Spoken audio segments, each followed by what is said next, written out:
All right. Once again, thank you guys for being here. Appreciate y'all. Let's get into it.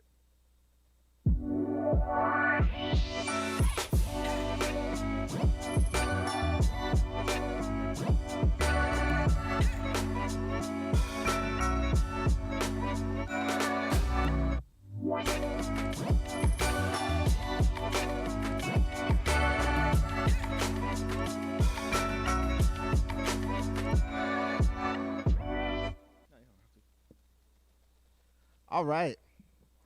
Welcome to my podcast. My name is Nathaniel James, Nathaniel W. James, if you're searching me on YouTube or any other platform.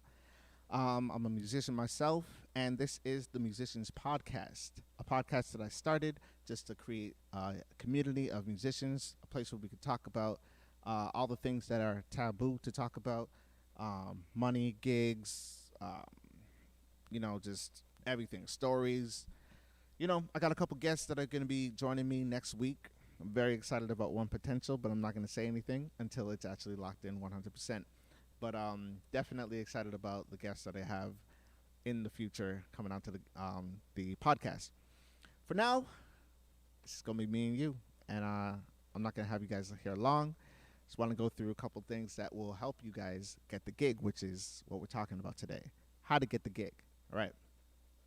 So I'm gonna start by telling you guys a quick little story about myself. I've been playing music for a very long time now, but when I first started, my first official gig that I would say that I got a gig was a Sunday church. I grew up Adventist, so playing in Sunday church was like a little taboo, you know what I mean? But my first gig was a Sunday church, and I remember me and my friend Adrell, we drove around from church to church. Adrell made us business cards, and we went from church to church, handing out these business cards to all the pastors, in hopes of one of them calling us back for a gig. And so we finally got one after like 2 weeks of doing that, which was actually really soon. Like we didn't do it for too long. I was actually very surprised. But the first gig that we got was at this Sunday church called Agent Court Church of God. And to this day, I still have friends at that church. Real close people that I can call up right now. But that was our first gig. We literally just grinded it out and just drove around for as long as it took to get the gig, and it was very awkward. We had some very awkward conversations with pastors, like, "What are you doing in my church? And why are you talking to me like some sort of business person?" We had like suits on and everything. It was crazy. Um, but yeah, we're in a new time now. We're in a completely new time now. So going door to door, it does still work, but for the most part, people are looking online for everything at this point, pretty much everything. And so I just want to tell you guys that story real quick, but I'm going to move on to my first point on potentially how to get the gig if you want the gig. So, got my notes here, you know what I mean? A little organized. All right. So, the first point is find your sound. This, in my opinion, is probably one of the most difficult things that you can do, which is why I made it first, because I feel like it's the most important thing that a musician can do for their entire career. Finding your sound is essentially like laying down the foundation of what you need to become irreplaceable and undeniable. Now, once you do that, then you create a void when you leave. If you were to be fired or let go, or you leave yourself, there's going to be a void because you've crafted out a sound that only you, pretty much, that you are unique to. And so I'm just going to show you guys a couple examples of musicians that I feel that have crafted out themselves and crafted out their sound to become very influential musicians in our age. So I'm just going to pull up a couple, and I'm sure that you guys know of most of them, but I'm going to show you just a couple that I think are dope. You guys probably don't know this guy right here. All right.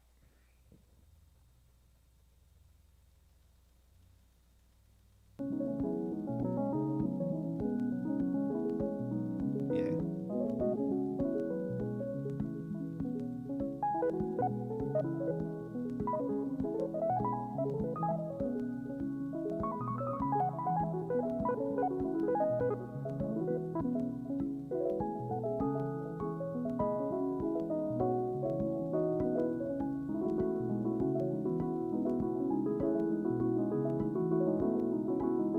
All right.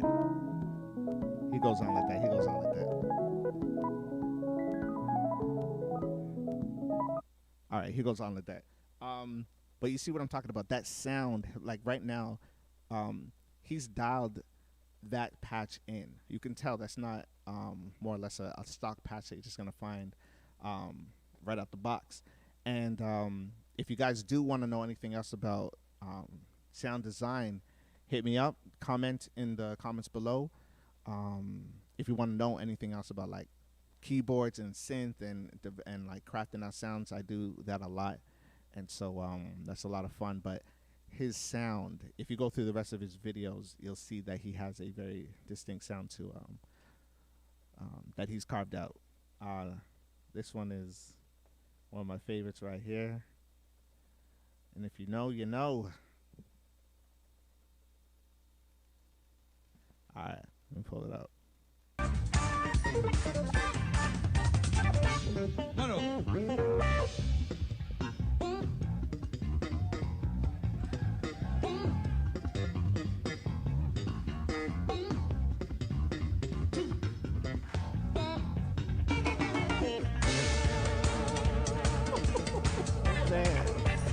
So listen to the bass, man. Listen to the bass player. Everything is crazy. That's Xavier on keys.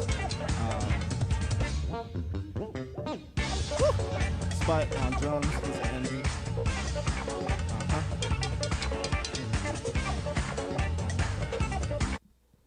All right. Oh my goodness. So that's Mono Neon on bass. Revolutionary. Just this dude is just crazy on bass. I've never heard a bass player play like him, sound like him, act like him, sing like him, write like him. He to me is our present day Prince. To be completely honest, right? I see him as our present day Prince. If he continues to write music and just keep going down the path that he's chosen. Oh my goodness, talk about carving out your sound. So for Mono, he actually just got a deal with Splice, and I actually bought his pack.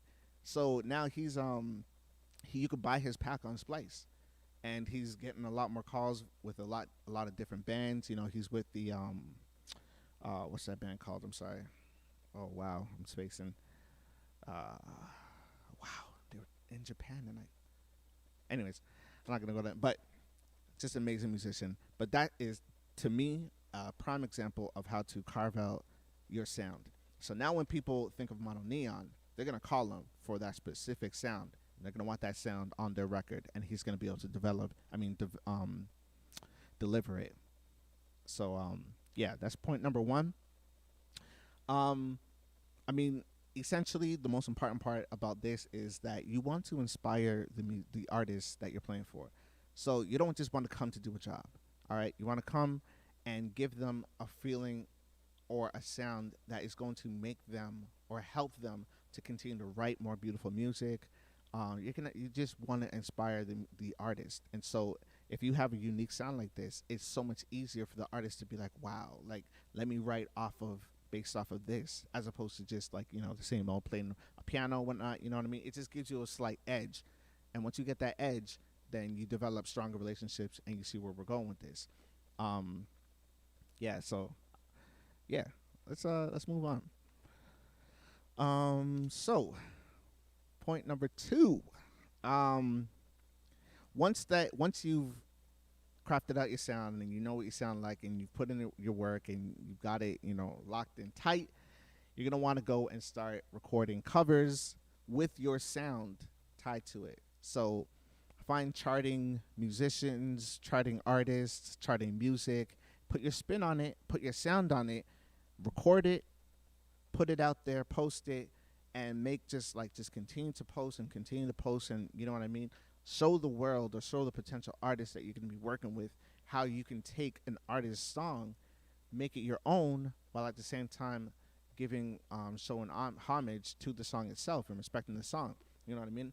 If you get a call, the first thing they're going to do is what? What's the IG? You're going to hit up your IG and they're going to start scrolling. And if they see what they like, they're going to be like, I bet, I like that. So if they see you taking artist music and you're flipping it and it sounds amazing and you get, you know, 20,000 views here, 4,000 views there, and people are like, oh my gosh, this is fire, this is amazing. Do you think that they're gonna want you on the stage with them?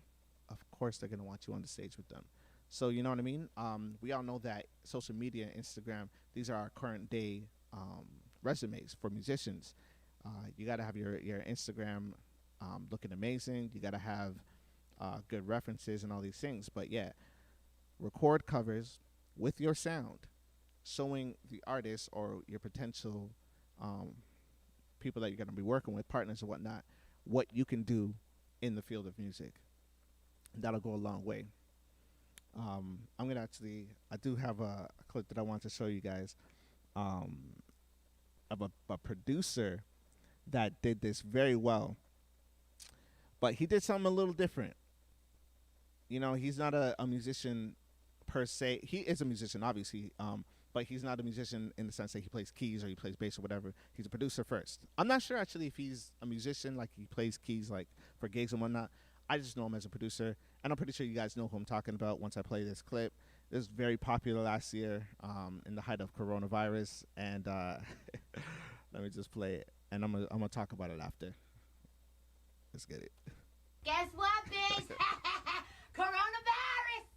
Coronavirus! Shit is real! Shit is real! Get it real! Get it real! Shit is real! Coronavirus! Shit is real! Shit is real! Get it real! Shit is real! Coronavirus! Shit is real! Shit is real! Shit is real! Coronavirus! Shit is real! Shit is real!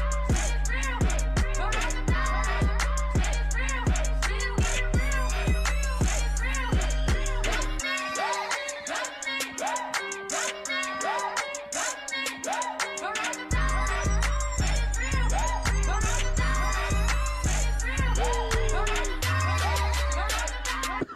Hold up.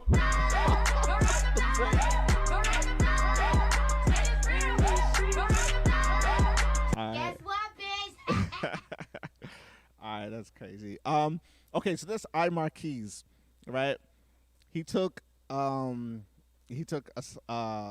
little clip of Cardi B talking about coronavirus, and he flipped it. For those of you guys who don't know, he flipped it. He puts that beat on it, and it went crazy viral. He's got mad streams. He's doing amazing now. He's done a bunch of flips like that, and they're hilarious. He did Will and Jada when they were talking about the entanglement. But the fact of the matter is, he has a sound, right? He has an amazing production sound. And just like I'm telling you to find charting music, he found the equivalent of charting memes. He found a meme that was going to go viral. He already knew it. Cardi B was talking about coronavirus. You know, she's very popular. Coronavirus is obviously trending. He put them together, put his beat on it. Boom. You know what I mean? Just a perfect recipe, a perfect gumbo recipe of just imaginative creativity. And so that's what I'm talking about. You're going to want to take your vibe and your creation and your sound, put that on top of something else that's relevant and current. Boom, bam, pow. You're viral. You did it. I'm joking. It doesn't work like that. The chances of going viral are very slim. But consistency meets opportunity. All right? Just keep consistent and keep doing what you're doing. You guys were killing it. You feel me? Yeah, so that's that. So after that, you know what I mean? Boom. You got a lot of videos online. You got a presence online. This part is, probably going to be like, everybody's going to be like, I don't know about that. You know what I mean? But this is what I'm talking about the taboo, things about being a musician. If you want to be seen and you want a job, you've got to reach out to employers. And I feel like our industry is probably like one of the only industries where it's taboo to reach out to your employers and try to get certain jobs. You know what I mean? So I would suggest reaching out to musical directors that are working in the business, like musical directors that are like, Jay-Z working, like, your Adam Blackstone's working. Don't be afraid. You know what I mean? Reach out to these guys, because what's going on is, even though they're handling the biggest contracts, they also have musicians and MDs underneath them handling smaller contracts, right? They can't do everything. And so you put yourself out to as many musical directors as you can. They're going to listen to your stuff, potentially. I'm not saying they definitely will, but if they are looking for example, a keyboardist, which is a very hard thing to find, to be honest, like a solid, competent keyboardist that's down to earth is not an easy thing to find. But if they're looking for that and you have all these things in line, and now you reach out to them, it's like, hey, I'm in the city, I'm a musician, I'm working, I'd like to, be considered for any work that you guys have coming up. Here's my link to my Instagram or maybe my YouTube. Check out my stuff. If I'm somebody that you can see working with, I'd love to work with you. Boom. Some message like that. Doesn't have to be like that, but something along those lines. If that person does click that link and they go through your Instagram and they see your sound, they're like, oh, I like that sound. Okay, I can hear that on this artist. Well, that artist is actually going on tour and we're actually putting the band together right now. So, let me, you know what I mean? Let me bring him in for a rehearsal. Let me bring him in for an audition. You know what I mean? That's going to be one step closer than the musician who's sitting at home shedding and has no intention of reaching out to anybody ever, and is just sitting there waiting for a call. All right? That's number one. Do not be sitting around waiting for that call, because, man, opportunity is flying by every single second. So put yourself out there. Contact these guys. In most cases, you could actually get their email addresses. Go through email first. Do not start with the DM, okay? Send them an email. If they respond, they respond. If they don't, send them. You could go into the DM, but make sure you refer them to the email. Hey, sir, blah, blah, blah, blah, blah. I sent you an email. I would love for you to check it out. Thank you for your time. Boom. All right? I can't emphasize that enough. Start with the email. All right? But yeah, these are just a couple ways for musicians to you know what I mean. Doesn't matter what level you're at, whether you're young or old. If you find yourself in a funk and you're stuck a little bit, which all of us do, absolutely every musician finds himself in a part in a time in their life when it's like, I don't know what to do, man. I'm not working as much as I want to. Blah blah blah. Blah, blah, blah. Well, come back, stop what you're doing, regroup. Okay. Have I found my sound? Is my sound crafted? If somebody were to talk about me, what would they say that I sound like? Let me work that out. Boom.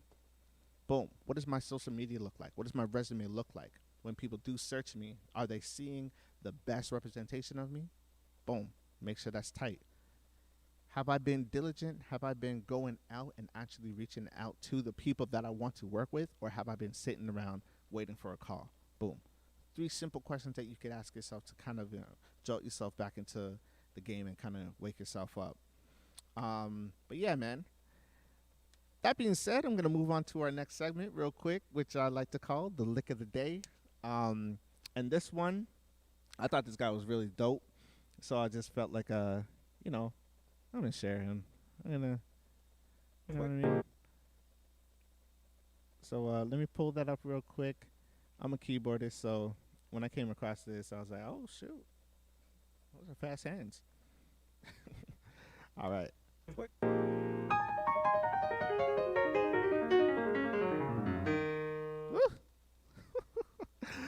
I don't even know how to pronounce his name too tough.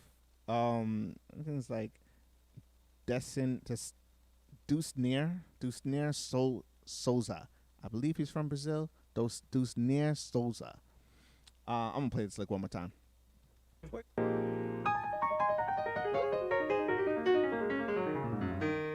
It's the cadence that he's playing with in between the lick. Like, oh my gosh. One more time and we're done.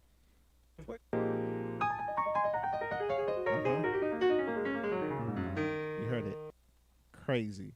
So yeah, so check him out. Go check out his IG.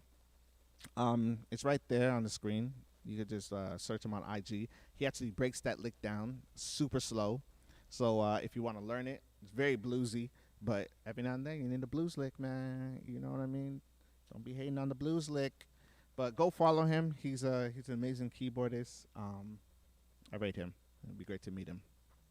But yeah, that being said, I mean, it's not going to be a very long live today. That was pretty much all I wanted to share with you guys. I do want to say, if you guys have been on my or have not been on my YouTube channel, go check out some of my videos. I recorded a bunch of living room sessions with some great artists.